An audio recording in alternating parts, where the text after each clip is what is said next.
Writing from the soul is the mother of all invention, and 21 Grams is back for another season of this exploration. We will look into the artist and the art they create. Except, this season we're adding the questionnaire, invented by the great Bernard Pivot, to go even deeper. They say 21 grams is the weight of the soul, and this show is the scale. So now here's your host for 21 grams, Joe Compton. Hey everybody, welcome to 21 grams, and I am joined by the awesome Lily Luchesi. It's nice to have you. Thank you for being here. Hi, thank you for having me again. I always like to start this show by giving the guests an opportunity to kind of tell everybody a little bit more about themselves, to talk a little bit about who they are and what they do. So the floor is yours. So please tell everybody a little bit more about yourself. Okay, this is the part I practice the most and always the part that I'm worst at. I am USA Today bestselling author of horror, paranormal, and mystery novels. And under the pen name of Samantha Calcott, I also write romance ranging from dark to sweet. And during the daytime, I am the editor and cover designer for Partners in Crime Book Services, where I work with authors of various genres to help complete their book babies. Nice. That's awesome. Anita's here. Hello, Anita. Nice to see you. Speaking of people I edit for. What's that? Speaking of people that I edit for. Yeah, right. There's a lot of them out there that are fans of us. So yes, that's awesome. Yeah, it's interesting because we're coming up on the time of the year when Samantha has traditionally come out of you, and you've released some Christmas novels before and some holiday novels before. Is there? I mean, I'm sure you don't write those right now. I'm sure you've written those well in advance. Yes. But is there something different about what you write about now at this time period? I mean, obviously, as Lily and as Samantha, you're writing two different styles and everything like that. But I mean, more of like the attitude. Do you have to? Is there something different you do in your routine to kind of get that kind of nice, beautiful, Samantha like, story out there versus, the dark and brooding Lily stories that we're so fond of as well? Well, for the Christmas stories, and actually this year, my release that's coming is not going to be new. We're not doing the anthology this year due to time. Mm-hmm. We are doing it next year. This year is going to be re-releasing last year's that was in the anthology as its own novella.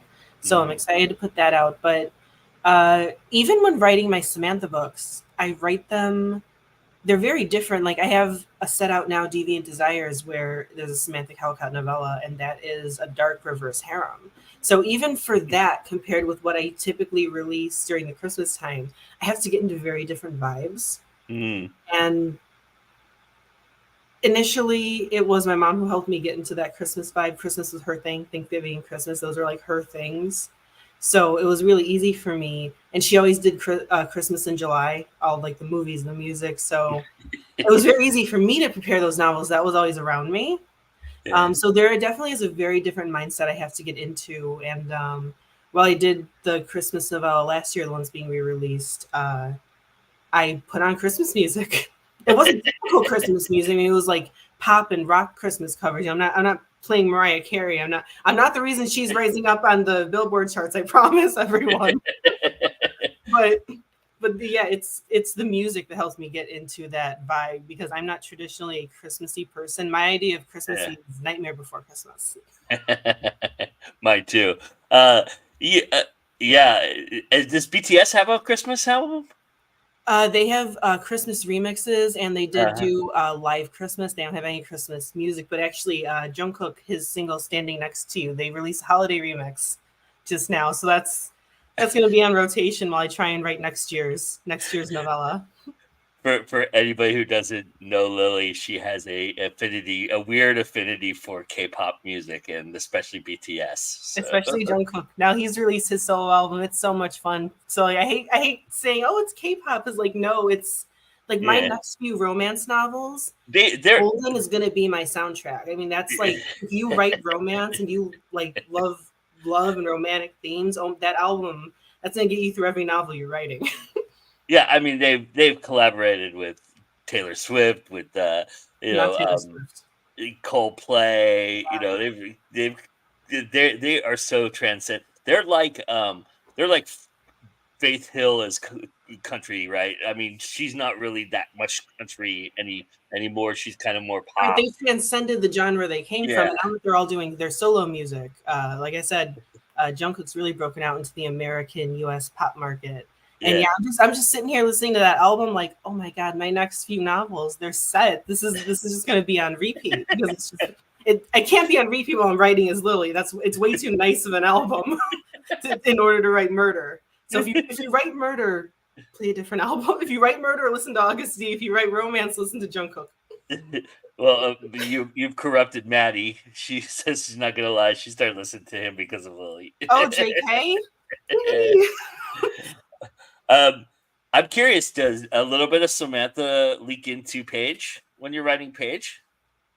um, a little bit of her kind of did, only with writing Werewolf Warriors. Mm-hmm. You'll see a little bit of the sweet Samantha side with the Mm. angst, with the romance. Yeah, Otherwise, she has there's a not. nice little romance Yeah. that goes throughout that novel.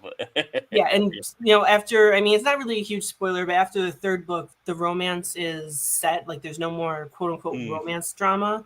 So that's really the only place where Samantha kind of popped out. Like, okay, you need to be a little bit nicer here.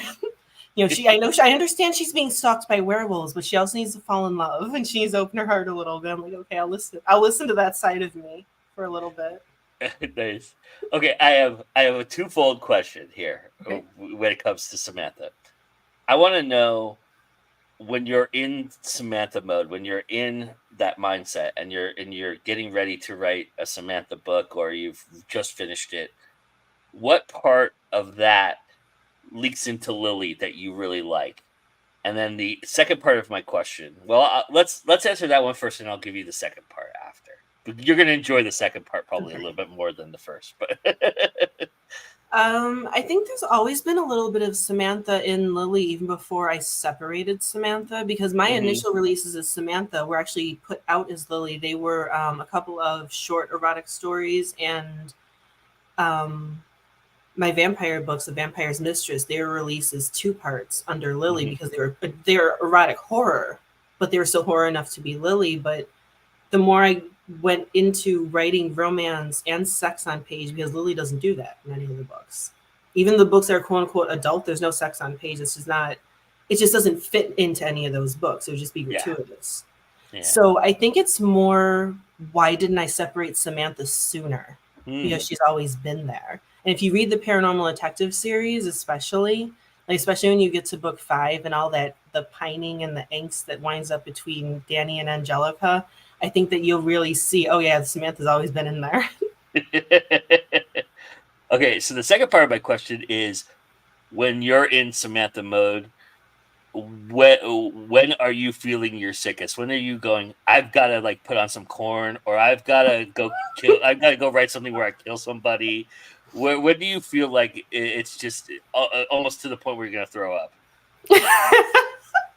I only get that way after I finished. I never get Okay. that way while I'm writing the book. But when I'm done, I'm like, oh, I need something. It's not even the music at that point. Like Uh-huh. there could be like little elves back here singing to me. I don't care. I just need to write something violent. It's gonna sound really bad. Anyone watching this is gonna be like, oh, there's something so Especially if they came in on that yeah, particular sentence and just yeah, need to there's write something something so wrong violent. with this girl.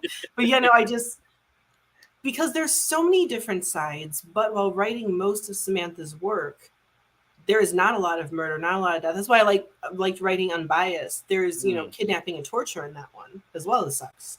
So I get to satisfy both sides. when I'm doing books like even like Her Secret Master, the darkness that's in it, that's not super dark. Perfect Disaster, again, it has some dark themes. There's no death, there's no maiming, there's no mystery. So I'm not satisfying all sides of myself. That's why I think a lot of people get surprised. Oh, you write such different things. Yes, because there are so many different sides inside of me, and I need those two personalities, quote unquote, in order to make a whole me. Hmm. How much? How much now? Maybe even. I mean, back then, you said your mom was a real catalyst into helping you get into that mindset. How much now of Annie leaks into what you write? A lot still. I have actually, as Lily, I have a story that I'm working on that she leaked into without me realizing it. With the main character's plight and what she wants. And I can't say too much about that because that winds up being a huge spoiler for the book. I Okay. didn't realize that the character was talking to me, but I released the novel Yijun earlier this year, and initially the plot of the book, I wasn't going to have my main character Evie. I wasn't going to have her have a grief storyline. Mm, Initially, when I started planning the book, Mom was still with us. I started writing it right after the cancer diagnosis, but again, hmm she was still here. There was still a little bit of hope. So then she got sicker and everything. I put the book on hold, and Yijun wound up being an emotional dumping ground for me.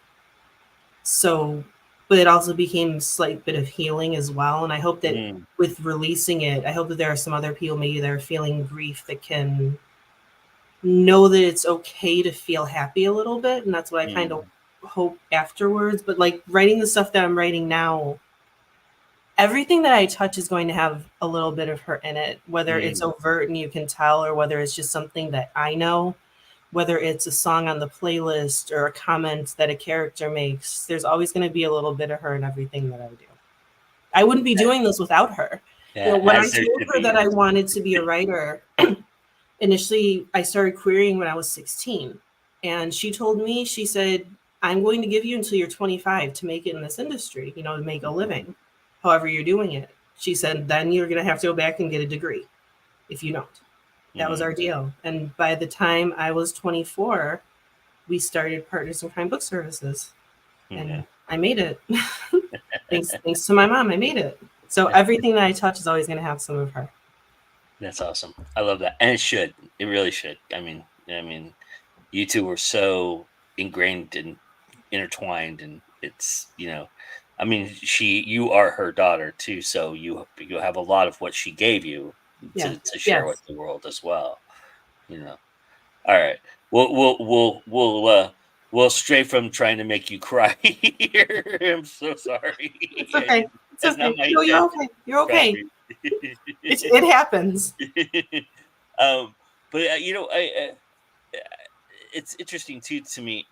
I'm curious right now. You're in an interesting spot because you wrote Paranormal Detective so long ago. I mean, and now it's almost 10 years old at this point. Yeah. And then the Coven series quickly followed right after that. So that one's still a little bit older.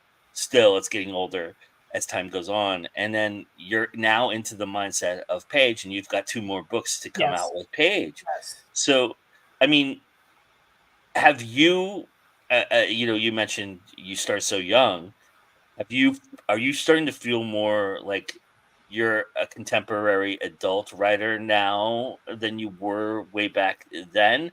I mean, or do you feel like there's still some more of that, youth that you need to tap into at this point? I don't know if it's an age growing up. They actually had this conversation recently, not about myself, but about others, how you Mhm. change, especially because I started in this business. I was 21, Mhm. 21 and a half when the first book was released, Stakeout. So I've grown a lot in terms of how I convey emotion, I think, more than anything. So at the same time, it's not the plots and the genres as much as Mhm. my delivery of it. Another thing that changed, of course, me having to grow up, starting the editing and everything, where I am writing a bit slower. So it's not Mhm. coming to me as much as it was. But as I'm growing up, I don't see I'm finding myself doing contemporary more due to my age, because the way that I write, the characters come to me as an idea. Mm-hmm. Paranormal Detective series started with Danny coming to me. What if that criminal was a vampire and not a human? Mm-hmm. Okay, let's delve into your story then, because you got a story. Paige, same way Paige came to me. Harley came to me. Her father came to me. It was supposed to be his story. It was originally supposed to just be the Coven History book 4. Then she decided she wanted a story, so I'm like, oh, I'll scrap the Coven History. I'm just gonna write the Coven Princess. That Nice. didn't work because then she wanted the whole series. So it's more of me sitting there conveying the same emotions very differently as I grow up, and I handle things differently. I find that my characters are handling things differently as well. So you're definitely going to get more of that youthful paranormal out of me, you Mm-hmm. know, but you're also going to be getting a bit more of the contemporary where the characters are kind of discovering their life. That's one of my next Samantha releases, Forever My Other Half. That's almost Mm. exactly what's going on with the characters. And by the time I'm done with that, I am going to need to dive straight into the next paranormal book because it's a lot of reality.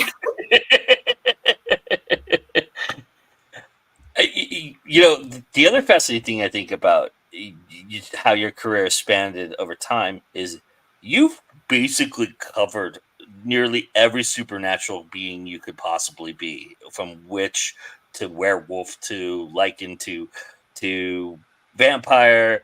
I mean, is there one out there that you haven't touched yet that you're looking forward to trying to delve into, or have an idea of something? Or do you feel like there's one that you maybe want to try again at? Is there something out there that is missing for you that you want to put out there? Yes, they're the ones I want to try again. I honestly can't think of any that I haven't written. Like I've even done cursed mummies. Like Yeah. I've done so many. Um, I have the novel Vampire Blood and Iron Bullets, which touches on the Uh-huh. Fae. Book 4 of the Paige Papillon series is also going to touch on the Fae in a different way. The Mm, same world, of course, it's all in the same universe, but I'm going to have the Fae in it a bit more, which I'm yeah. excited to do. And then the next book, I haven't decided on the title yet. There are 2 different titles. So that's why I haven't named anything yet. That one is going to also do Lucifer and Demons, and apparently it decided that it wants to have a sequel as well, so it wants to be a duet. It wants to Of be a course. two-parter. Of course it does. I cannot write standalones. They're either I connected to know. the story or they can't. The We've had characters, that conversation several times, you and they I. don't shut up. They do not shut up. So that one I'm going to be doing Demons and Angels and Lucifer in a very different way. Yeah. And it opens up extremely dark. Like it opens up where there are going to be readers offended who shut the book, but I hope that they don't, because Mm. this is one of my favorite things that I've come up with in quite a while. I'm looking forward to getting it finished and getting it out there next year. Nice. I mean, you're working full time with your partners in crime stuff. When are you finding the time to write? What are you because you know you took some time off, and rightfully so, to grieve and kind of get your priorities going and try to figure out what you were going to do, and you were on a roll with Paige for a little while there, and Yes. and then your mom got sick and everything changed, and life happens, right? And so, uh, are you finding a way to get back into the routine a little bit more? Is it Do you just kind of go with it when it happens? How are you approaching it right now? Well, I'm kind of going back to how I was doing before, where I make sure that my work for my clients is done first. Hmm. And there are some days where there is enough client work where there is not time to write. And I understand that and I respect that because, again, I need to make that living. I would rather do that than try and make a living writing books that I don't like, Mm, because that's kind of the alternative and that's not what I want to do. hmm. But when I'm writing, I just let it flow, whether it's 500 words or the few times I can actually get 2,000 plus a day. I just, whenever it comes to me, I'm just happy the words are coming out, because it's one of the things that happens. And I was told that this was going to happen with grief. So I will sit there and the characters will be running through my head, Hmm. but I won't be able to get the words out. Like the story's here, the fingers aren't going. And that's Mm. the weirdest kind of writer's block. And that's what happens to me most often. But because of that, because the characters are all up here and they are all active, I am able to get more words out in a short amount of time than I was before. So like I'm just happy when the words are coming. I'm also just happy the characters are talking to me. So like I said, they're having fun up there. Paige is like, okay, you got to finish me before you work on these new characters. I'm like, yes, yes, I know, I have to finish you first. And then Paige is a Vera, her mentor, is like, do you know how you left me hanging? You better hurry up. Because I did, I left. I'm writing books 4 and 5 at the same time, and people know this about me. I write multiple books at once. And in book 5, I left Vera with like literally the shock of her life. And this poor woman, I left her fainting. And she's like, "Can you wake me up?" Sorry. Paige could be pushy too, I imagine. She can be, but she's a very quiet pushy. She just sits there Yeah, like, yeah. I'm still here, She's right? unassuming pushy, right? She's I'm still here. I'm still here. It's like, do you want me to send Mara over? Because I will. And like, I do not want to shift your cat over in my space. She's annoying. Like, please don't make her actually start talking up here. So, I mean, you have a really vast knowledge of supernatural stuff anyway, but is there something about the Fae that you're learning about that you didn't know that you kind of want to explore? And if it's a spoiler, you can just tell me to stop. But I'm just curious. No, not really a spoiler. Part of it comes from Paige being neurodivergent, and one of the things when I was researching Vampire Blood and Iron Bullets is I discovered changelings. The reason for their rumor, when you look back on it from a scientific and medical standpoint, it's likely that changelings were quote unquote a reason for autistic children, how they sometimes change and turn quiet and different overnight. And I would love to have Paige actually touch on that, being autistic herself. That's Mm. something that I would like to bring in and to show a different side of the Fae, because there are so many different types of Fae. So I would like to tie them in a bit more with the magic side, the potion making side, because anyone who's read the Coven series knows that that's like my favorite part of any type of witchcraft and magic is potion making. And I'm tying that into book 4. And those are just, like I said, there's so many different little sub factions and subspecies of Fae. I'm just really excited to dive into a different type at this point.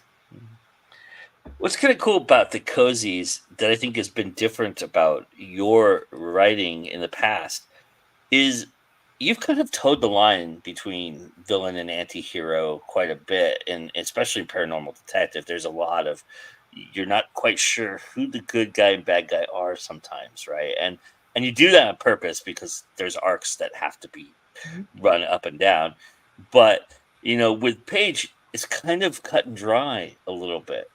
I mean, she has her thoughts about things, and sometimes those hunches aren't correct, and sometimes the way you write, you use red herrings sometimes. But is it interesting to you that exercise of kind of defining the villain a little bit more than being as gray as you've been in the past? It's very different for me because even in the Coven series, you kind of stop and wonder: is Harley the good guy? Is she really? Is she not going to go dark all of a sudden? I do want the reader to stop and wonder about that. But yeah, with Paige, it's a very clear who is on her side and who isn't.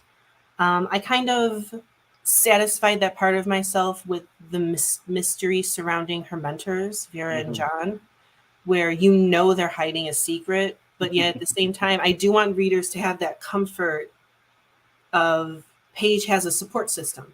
Mm. That's how I wanted it to feel, because a lot of my characters, oftentimes they become alone. They're outcasts. And they don't get a lot of support, and you do kind of feel for them. Whereas with Paige, I wanted her to have that close knit, how you get in a lot of like cozy movies and novels. I wanted her to Mhm. have that. So even though you wonder what are they hiding, you just wonder what are they hiding. You don't wonder, is Paige going to be hurt? Like, Mm. she's the type of character, when she came to me, it's like, I want to hug you. Because like I know some of the things she's been through personally, Yeah. with growing up neurodivergent without a diagnosis, and it's just like it's very difficult keeping friends and keeping. So now I have to thank God, knock on wood, I have people close to me who I can trust, and I wanted that around a character as well, and I wanted Mhm. readers to get that sense of family around her. So while it's strange for me, it was also what I wanted. So I'm very glad I've been able to pull it off. Mm. You know, there was this tiny little part of me. It's like, I'm going to make a character do something bad, aren't I? And I, no, that's one thing. And, you know, it's not a spoiler. She is surrounded by good people. Yeah. Some of them are liars, but they're still good people. And she doesn't know they're good people all the time, right? Right. She suspects them of something or some that they're hiding something because she's Right. very astute, you know. But yeah, when I read her, I get the fatherly instincts, you know. Oh, you know, somebody better be standing in front of her right now, you know. Yeah, I get very big sister with her, very, very much. Whereas with the other characters, I never did. I never really got protective of them. The Yeah, readers never did either, but yet some readers have told me that about Paige as well, which I like. That was the vibe that I was going for. Like, she is a pure heart, and you just yeah. want her protected. Well, I assume if you stood in front of Miranda, you would just get eaten or destroyed. So, you know, Angelica. Angelica, yeah, Angelica, yeah, if I spend fun, yeah, yeah, no, she would not like it. She yells at her own husband for trying to protect her. She definitely is not going to take it from me or from anyone else. you Even know, when she needs it.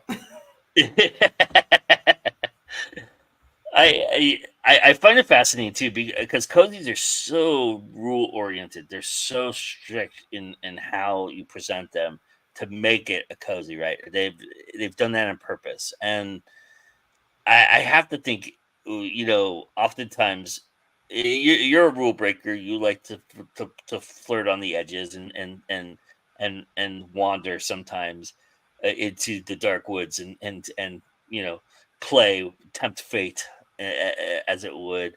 But with the cozies, do you feel like you're more of like in your editor brain? Because I would imagine your editor brain's a little bit more rigid too and has a little bit more structure. Is that fair When to I'm say? right, yeah, when I'm writing initially, I don't put on the editor brain. I do my self edits take much longer because I'm going through it with a much deeper editor brain for the plot and for the content. Usually, I don't. The way that I write, the way the characters come to me, I don't usually have like plot holes or anything like that, which is something that I have found, I guess, is unusual. But with Paige, I have to put on that extra editor hat to look for those and make sure, okay, did I totally screw up? Mm, Because the thing with cozies is also same thing with sweet romance. They're extremely formulaic because the readers like that comfort. They like knowing what to expect. So, and also with pacing, that's been a little different with me because I like to throw in sometimes 2 to 3 plot twists, right. whereas you can't really do that with a cozy. So that's usually what concerns me the most. And there have been a couple things that needed to get deleted because they can't go there. They can't Mm. fit. It's not what a reader is going to be looking for, because then they will probably get frustrated more than anything. And I don't want a frustrated reader. Have you gone back and reread what you've done in the Coven series or in Paranormal Detectives recently, or at any point? Do you or did once you were done, it was kind of just like this weight off your shoulder, and you just let it be and walked away from it?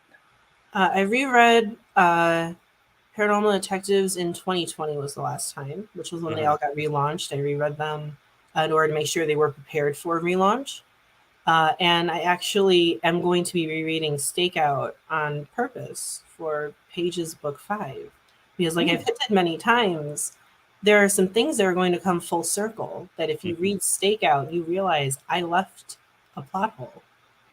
And it wasn't deliberate at the time. And it's not a plot hole you'll realize in Stakeout until Page finds it in book 5. Oh, cool. The Coven series, I actually recently reread it. I had gotten a new review, Mm. and it talked about, you know, the parent view, because I guess it was an older reader. Mm. And when I was writing it, I didn't really think of it as the parent's view of Harley. Mm. I didn't think of it that way. I was thinking, you know, I'm more on her terms because I wasn't much older than her when I was writing it. So I did reread. I only read the first 2 books. So I don't really have time to go through and reread Yeah, much. yeah. So I read the first 2, and it's like, oh, I didn't think you could see her that way. But it's nice to know that that is why some readers who aren't quote unquote teenagers can still enjoy the books. And they're seeing it from a view of, oh, she's an irresponsible teenager. Because, yes, she really is. I mean, I didn't realize I have her at, 17 sneaking out of the coven to go into the leader of the Dark's mansion while she gets eaten by elves. And it's like, yeah, okay, she shouldn't have done that. That's cool that you're tying the two series together, or at least tying a plot hole from one of the series into the next, Right. into the period. Yeah. Paige is set after the end of Paranormal Detective series. You know, after Angelica and Danny are gone. Well, I mean, once you read the end and the vampires, everything that happened. One of the first things you learn that Vera tells Paige is vampires are extinct. So that's how you know immediately that it is after that series had ended, and that's the whole reason that Paige, got started, because there's nowhere else for the paranormal to go for their petty crime. So they're going to her now. But yeah, that's going to be very interesting tying it in. And if you haven't read the Paranormal Detective series, it's fine. It's not going to ruin, it's not going to spoil anything in the series. It's not going to ruin anything for you. And you're going to understand what's happening in Paige as well. But if you're reading Paige first and haven't read Paranormal Detective series, it's going to be very fun once you finish Paige and then go to that series, because I think it's going to enhance the reading experience a lot. So I recommend you to actually read quote unquote backwards. Yeah. Or at least start Stakeout or read Stakeout while you're reading the fifth book, right? Yes, read it at the same time, and then you can kind of go, because they're going to be about the same length too, and you can kind of go back and forth and be like, wait a minute, there's the scene, there's the scene she's talking about. That's cool that you reread them. I had to rework my first book in a nightmare scenario of rereading it. Was like is painful, looking back, because I'm not somebody who looks back anyway. I don't like to look back very often. I hold on to memories, and I do think about stuff, but I don't like to go relive that time. I'm a much different person than I was back then, and I just move forward. But rereading your stuff, there's something about that activates like a creative muscle, right? And it's kind of interesting that it does, that engages that. And it may not be that you're thinking about that, right? What you're reading, but you may be thinking about how I could do something more or different in that context, and still and have that kind of tinge to it, right? Is it, you find that has happened to you? That's part of what happened when I initially started planning Paige. Because again, like I said, the characters do just kind of come to me. But when I was getting into her later books and she was talking about them in my mind, that's when I realized, oh, I made a mistake. Not a mistake, because like I said, it's not noticeable. Not a single person is going to notice that it's a mistake in Stakeout. But that's when it hit me. Oh, and that's going to affect your life. Oh, you poor girl. So yeah, that was kind of one of the things as I was going through those initially in 2020. Stakeout and Miranda's Rights, I would love to redo them completely one day. But as I was reading back, and Don't do it. Trust me, no, don't I do keep trying to it. I keep trying to think in the sense, again, I need to live in the present. Going Yeah. back and rewriting those, they were what they needed to be when they needed to be written. The rest of the series is written so much better and so much differently as I grew through that. So I'm not gonna touch those. I am going to just stay living in the present with them. If anything, go a little bit further back behind them and do prequels that would, be, help you tie up some loose ends together. But even then you're gonna have to dip into them, and it's just a nightmare. Trust me, it's just a nightmare. Yeah, that's not. And I wrote the prequel story again, Vampire Blood and Iron Bullets. That was a prequel that already came out. Yeah. There was Holiday Hell, which was set in between books 4 and 5, which I did. I think that was also 2020, if I'm not mistaken. I've tried leaving Angelica as much in the past as I could. But like I said, that little bit of Stakeout, that little thing that is going to tie in with Paige. But she retired. Angelica retired. She is retired. Will she ever decide to make a comeback? I don't know. That's up to Angelica to decide, because if she's been quiet for a while, and when she's quiet, I get scared. She's one of those characters. But yeah, I need to focus on the present and not even as much the future, because a lot of people, in publishing, in any art really, whether you're acting, whether you're music, whether you're publishing, you have to be thinking about the next content you're putting out. Yeah. But at the same time, I feel if I think about that too much, I'm not enjoying what I'm working on now and what's going to be out in the immediate future. So I'm just trying to enjoy what I'm creating right now before I think about who may pop up later. And Because that'll I'm also doing at the same time as the one Samantha I'm finishing up, and then the paranormal one. I also have a box set that I'm going to be leading next year. That still has some spaces open for authors at the moment. Extreme dark, where it may not have a happy ending, and it's gonna be the first time I've gone into the extreme realm. And again, I'm doing it as Samantha, and that's going to be it's going to help me not have to go straight back into murder as Lily too, because it'll help me go back into Paige, because Paige doesn't have that darkness. Yeah. So doing that as Samantha, that's going to help me too. Everything that I write is kind of tying together now in weird ways behind the scenes. Like dark, like gothic dark, or kind of like Like just like extreme horror romance dark. Like okay. yeah, like Shutter films. Shutter indie films dark. Like what do they call those films? Like a found footage, if you want. Yeah, and or the smut films, right? It's like smut Yeah. film. Yeah. Snuff films. Kind of Yeah, like that. snuff Yeah. films. There you go. Yeah. Yeah. Yeah, that sort of thing. That's basically what we're doing. And I was talking with one of the authors last night, and she's like, "Are you sure we're doing this? Because there's a chance that Amazon's going to ban this." It's like, yeah, because as a creator, I want to try as many different genres as I can, and that's always been my goal. As you can tell from the beginning, even my books as Lily, look how many different genres they span. I think that if you are an artist, whatever your niche is, you should be always trying to expand what you're doing, and that's what I'm trying to do. So when the characters talk to you, do you develop right away a sense of what genre they're going to be representing, or do you have to develop that as you develop a plot and a story? When they start talking to me, I usually know the base genre. It's the subgenre and the tropes that I have no idea. Those just come as they come. So like I'll know if I'm starting a sweet romance. I'll know if I'm starting a paranormal mystery, but I won't know if is that romance going to be an age gap, workplace. I don't know any of that stuff. That comes as I'm writing, as the character tells me. So I'll get an idea of the genre, and that's it. And we've talked a lot before about how music influences how you write too. And it is have as a contemporary adult writing now, is that a little different for you as well? Or have you kind of do you just that's always been a part of you, so you just lean on it? Yeah, that's kind of just always been there, because I read everything and I enjoyed everything Yeah. beforehand. It was just, when were the characters ready to come out more? Hmm. And I started Samantha in 2018. Hmm. That was when I launched her. So it was only 3 years after I did Lily. So Hmm.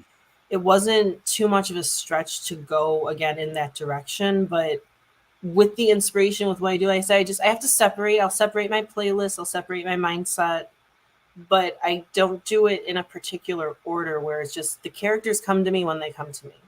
I mean, I've been stuck on a book for quite a while because one of the characters doesn't feel like talking, and I've I've relented. It's like, okay, you don't want to talk right now? I'll wait. That's just what I have to do. It's not a different part of me or something different that I had to dredge up. It's natural in me. Yes, Hmm. do I have to work harder?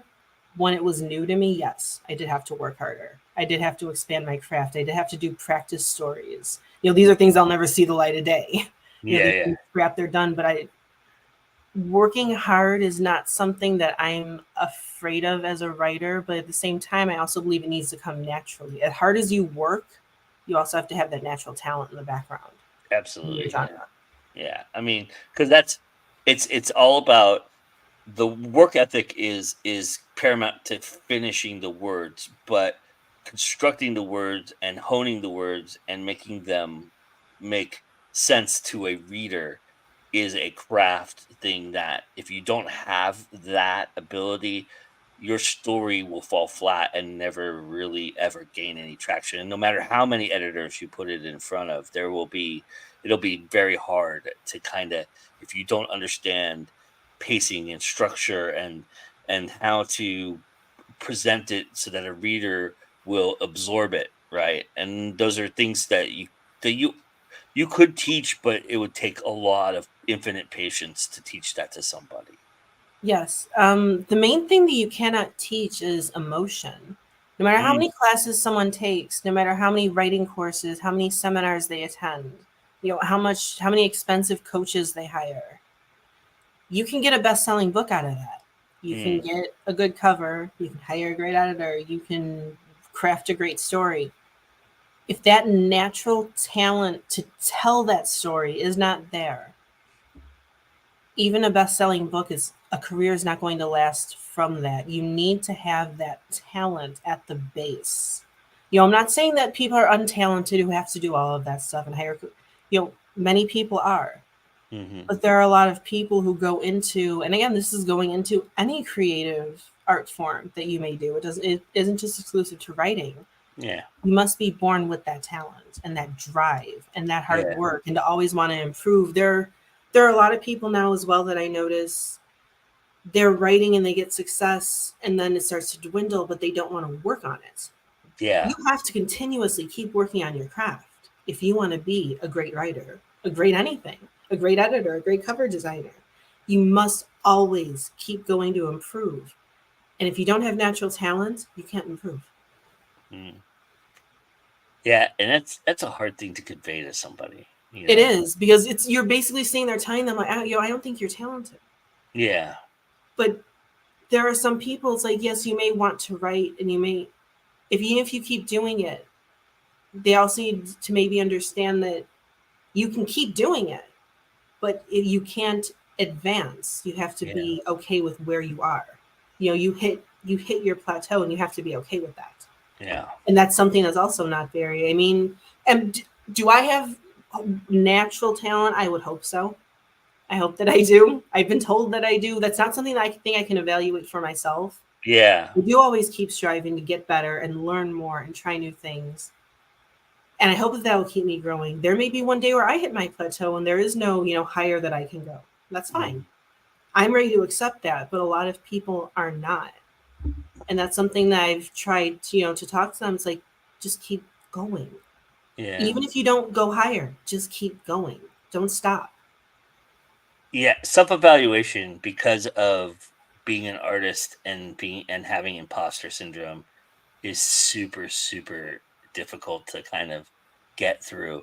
I mean, it would be very difficult for just looking at myself to kind of forget that part of my brain, and move and just, embrace the talent, right? Or to say that I'm talented. I mean, I know I can do it, right? But being talented or being, you know, something that is, it's hard for yourself to say that, sometimes. Yes, extremely.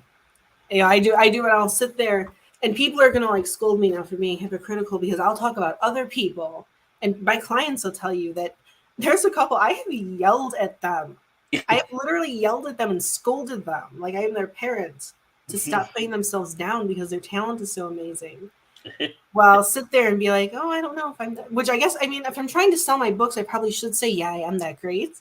Yeah. But I don't think I ever want to say I'm that great. What I want to say is I'm going to keep working hard until I feel that I'm that great. Yeah. I'm just always going to keep working hard. And even with the other writers I surround myself, any other creators, any other media that I consume, its creator to me has to be the same way now. I have Yeah. actually gotten rid of some traditional writers, even some TV shows, all different, when I feel like they're not trying to improve. Yeah. I'm only going to surround myself with people who have that same mindset as me that keep going. And that's just what I keep telling myself. Yeah, I mean, yeah, that's why me and Michael Bay will never be friends, but that's a different. If JD's here. Hi, JD. Nice to see you. Uh, it's a whole different that's a whole different conversation that we don't need to have tonight. But but yeah, I would imagine for some people Stephanie Myers is on that list as well. But whatever it does. That's another reason I'm not wanting to go back too much to paranormal detectives as much as I love it. And Angelica's always gonna be a part of me. And if she really talks to me, yes, she will come back. I would love to do something for its 10th anniversary in 2025. I would love to do something for that, but that's only if she talks to me before then. I find that authors who don't move on from their hugely popular series and don't say, okay, we got to end this, and just keep doing spin offs and retellings, and it's like, do you have Yeah, anything else? And if they don't have anything else, that's fine. There is a chance that that's the only story they had in them. yeah, And that's not a bad thing. no, Just don't keep beating a dead horse for money.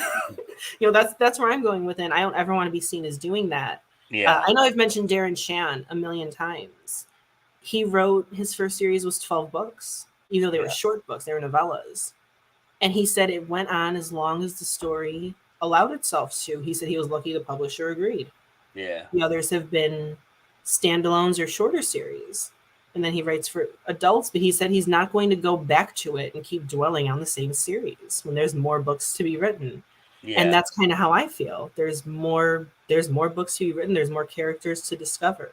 And yeah, the day Angelica decides to pop back and say, I need my own book, I need to be the main character, I'm gonna listen because she's not gonna let me do anything otherwise. Hmm. But like even Harley, there actually could be a sixth Coven book. There I left something a little bit open where there's a possibility. Right now I don't see a need to go back to it, so I'm not. Hmm.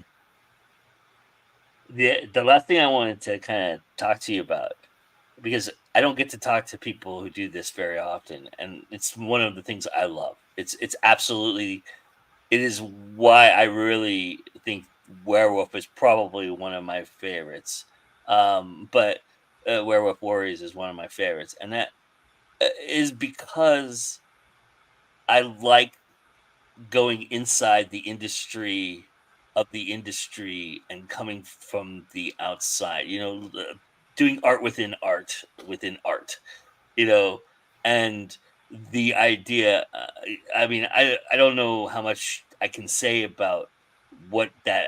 I guess it's the major plot point, right? Is that basically Vera's writing a book about Paige, basically, and fame comes with that, a little bit of Yes. attachment, right?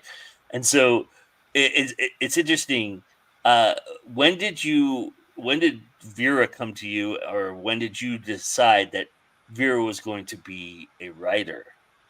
Is that something that you've always wanted to kind of tackle, or was that just natural for her? I can't tell you why Vera came to me as a writer. I actually wrote quote unquote Vera's birth, and she actually has a book that has been released in a different series of mine, Mm-hmm. which is the Angel St. Vincent stories that Paige got inspired by. Mm-hmm. And initially, it was always Paige was going to be reading those books. Paige came to me reading those books and enjoying those books. I'm like, oh, you really did that, didn't you? Those are the books. Those are the books you picked out. Millions of books in the world. You picked up the Angel St. Vincent series by Vera King. So that's how yeah, Vera's going to be in her life and was going to be a writer. Initially, I did not think Vera was going to write about Paige. Uh-huh. That developed very naturally where when I It's a typed it's that a cool Vera it's was a cool way writing, to start a book. It was a really cool way to start that book.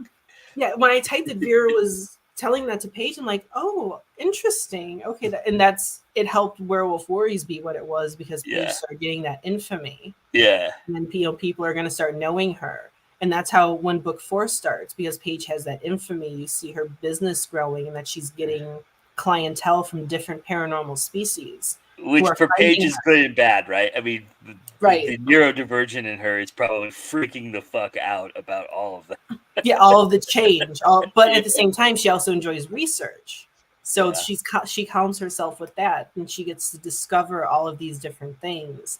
And thankfully again Vera has like the mini library in their apartment with her and John, so they get to They get to lend her all the books and they get to discover things on their own. But it's because of her infamy that Paige is able to discover all of these new things and get out of her shell and out of her box. Which I guess it made me sit there and work. Should I have her be a little upset with Vera for not warning her about more? But at the same time, how could Vera have warned her about any of this? She didn't think she was going to get discovered like that. Yeah. So it was one of those things that as a writer, I'm like, am I leaving a stone unturned? Am I not? It's fun. It's fiction within fiction within fiction. Yeah, I mean, with Vera's books, they go very deep. Yeah. And again, that's something else that you find out in book 5, and you turn back around and say, oh, those books, because Angel St. Vincent books exist in real life. They're real books. And people are going to be able to figure that out in book 5. And I wonder how careful you are. Do you tap dance a lot around, or do you utilize a lot of what you discover in your business that writers are doing that you add to, that help you add flavor to the fiction within the fiction? You know what I mean? For sense? Vera, I don't really do as much because it's not from her POV, so I don't have to do it as much. Yeah. When I wrote, but Paige does go deep into her writing and stuff like that. Yes, so I get to do it as a reader. I get to delve into it as a reader enjoying books, and that's not something I get to do very often. When I did Her Secret Master as Samantha, that main character is an author as well, Avery. And with her, I was able to go into real things that I did as an author. So that was fun to do. But as Paige, I'm getting to dive into it and write about what it's like as a reader.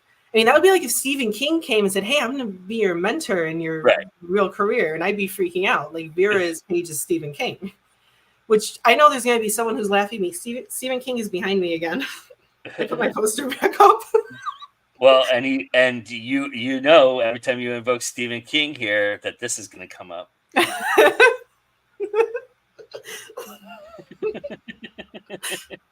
It's like that's like the Easter egg that we do here. Going, you put that up. I've kept that picture going for probably about 7 months now. I feel like almost every episode I'm in that's had to pop up at some point. Yeah, and I'm so sorry. Yeah, there is a little bit. Yeah, all the King people, like anytime Vanessa's on too, because she was a big King fan, she tends to invoke it. But yeah, I dig that. I love art within art. It's so difficult. People don't realize how nuanced that really is and how difficult that is to pull off, I think. It is because, we're sitting here as readers. Yeah. And all the things that we think about books, and all the things that we love about them, when we're thinking about plots and characters and tropes. So I'm writing a book with all of that. But that book has that within it, with all these layers. And it's like, that's really difficult. That's really difficult to do. And, I do have to sit there and make sure that I'm keeping 2 plots straight. I have to keep Paige's plot straight. And when she talks about the Angel St. Vincent series, I have to keep that plot straight. it's not something like if you're not, I didn't choose to do it. Like I said, it all just came to me. If you are a writer who plots, I advise you, if you're going to do it, make sure you know what you're getting into, please. Yeah, that would be really tough. Oh my God, that's like sub A of subset D, V, X, yeah. Oh yeah, that would drive me insane. I would probably you'd find me curled in a corner, because I just couldn't do that. Yeah, that and her brain gets an overwork. JD says he's currently reading the second book in the Dark Tower. And you know what I say to that, JD? This is what I say to that. But, It was even funnier is that's like a reaction meme. Right. Yeah. My poor friends, I have so many of those saved. I should probably save that picture too, because that can work through with all of the. It looks like I have another one. It's a guy going and says, "What fuckery is this?" And that's exactly what that picture looks like. It's pretty much, yeah. I don't remember. I don't remember the context of it. It was a USA Today article that I don't remember the context of. That they were talking about something, and he posed for that. I don't remember, but yeah, I mean, it's about a 5-year-old picture, a 6-year-old picture, but anyway. All right, you ready to do the little questionnaire? Okay, let's go. All right, so we're about to take Le Questionnaire, invented by the great Bernard Pivot. and perfected by the awesome James Lipton on Inside the Actor Studio and adapted here for the purpose of torturing my guests. And so, Lily, what is your favorite word to write? Oh, my favorite word to write in general. Oh, I have so many that I enjoy. One of my favorites is, and I'm probably not going to pronounce it correctly, viscous, as you describe what blood feels like. That's Oh just, yeah, there's no yeah. other words that describe it as well as that word. So that's one of my favorite ones to write, and you're probably going to find that in almost all of my books that describe blood. Nice. Okay, so then what is your least favorite word to write? My least favorite word to write is necessary because I always misspell it. Even as an editor, my fingers fly and mistype it. It's just like I just stare at myself like, please go in the corner of shame. That's we my always least favorite. remember the word we can't spell. It's always something that we wind up having to use in every book. Yeah, that's true too. It's necessary. Huh? All right. So, what turns you on creatively, spiritually, or emotionally? Uh, all of that would be music. Hmm. All of it, music. I grew up with books immediately from birth, and I also grew up with music from birth. I was singing full on classic rock songs by the time I was 3 years old. Music's always been a part of me, and it's inspired. I see Never Again is down there. That was the first novel I did that music inspired, and it was inspired by Disturbed. Music is something that is so beautiful and intricate, and it's everywhere. It fits every mood, it fits every emotion, it fits every other art form. You can find music, whether it's painting, writing, movies, music's always there. Anita says she misspells that one too. I'm glad it's not just me. Okay, so what turns you off? Repetition and inorganic, where someone is just making something just to make it be a hit, or someone is Mhm. repeating something over and over again because it was successful once. And again, that can go to any art form, but that's especially for writing. All right, everybody's favorite question. What is your favorite curse word? Can I say this? My favorite Yes, curse go word is ahead. cunt. You It is not a gendered term. I do not use it as a gendered insult because I actually was just recently told, oh, that's so misogynistic. No, you can be a cunt. It does not matter what gender you are. You can be a cunt. fair I enough. can't use it very much in my books, but I'd like to. Okay, so what sound or noise do you love? I love the sound of snow crunching and leaves crunching, and I also love the Mm. sound of coffee percolating. That's one of my favorites too. All right, what sound or noise do you dislike? I can't do the clicking of pens. If someone's sitting there and Mm. clicking a pen, and I don't like the sound of chewing. Those are two things like my skin wants to crawl off. All right. What character of yours? I think I know the answer to this question, but what character of yours would put their face on the currency of their world? Uh, Actually, you may not know that one. That would be Harley Okay. at the end of it. Angelica would not want her face up there. She likes to be not known. If you see her face, you either work with her or she's killing you. So I Harley was would want that on her I was currency. actually leaning toward Vera, but yeah. Oh, if Vera had a world, maybe. When she was younger, she would not have done that. But now Yeah. that she's older and in her early 30s, yeah, she probably would now appreciate me. Yeah. What other artistry would you love to try to do? Uh, I have written it for some of my books. I love to write lyrics. There's a saying every singer needs their songwriter. I'm not a singer, but I'd love to be a songwriter. I'd love to do that. You might have just answered the next question, which is what artistry will you never attempt? I will never attempt singing. I did choir and I didn't practice. I lost all of that. I would not attempt that, and I would not attempt sculpting. I tried sculpting. Let's not go there. What's supposed to look like a person wound up looking like poo. Mm. So I know you, so you do believe this, but what if heaven exists? What would you like to hear God say when you arrive? You did your best. Hmm. Well, Lily Luchesi, you did your best tonight, and it was fantastic. It was Thank you. amazing. It was a absolute joy and pleasure to talk to you as always. I really always enjoy these conversations, and It was an amazing, amazing hour. So thank you so much for the opportunity to talk to you about all the things that you do and how you do them. So I really appreciate that. Thank you for Um, having me again. I was glad when you told me I could come back since it was a new season. yeah, absolutely. You can always come back. That I don't worry about any of that. So Thank you. I never run out of things to talk to people about, especially the ones that come back. So I think what's cool about conversations with people who do come back is that they always go a different direction than what you try to plan them to go to. And tonight was no exception. It did that, and I appreciate Thank you. that. That's And what I love about everyone with Go Indie now is so many wonderfully different creative people who have evolved throughout the years and that I've known for all these years. And it's such a wonderful group. yeah. Well, yourself included in that because you've been with us for a very long time, and I really appreciate it. So, tell everybody where they can find these wonderful books of yours and how they can get in touch with you. I know you said that there's an opportunity out there. If you want to mention that, please feel free to do that. But yeah, tell everybody a little bit about it, everything you're doing. Yes, if you want my books, my hand will not go. The link tree is right here. You're there. The link tree is right there. You can find my books there on Kindle Unlimited. I am still working. I do my own formatting, which is custom, and I also do that for clients. So I'm working on getting more paperbacks out there. But right now, everything is on Kindle Unlimited.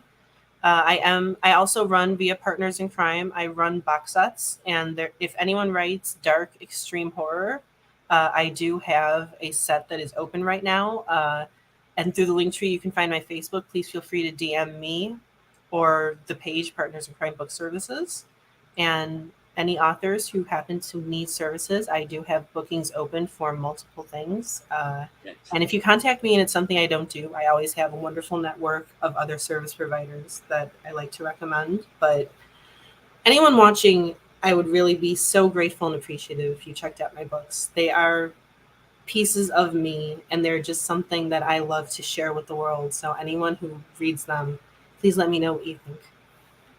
Awesome. All right, everybody. Well, thank you so much for joining us. We have This Week in Indies on Sunday, and we have another 21 grams, as impromptu one where I invited Sean Hillman to join me. So Monday night we'll be doing that. And uh, as always, it's always time to go indie now. We'll see you again soon. Bye, everybody.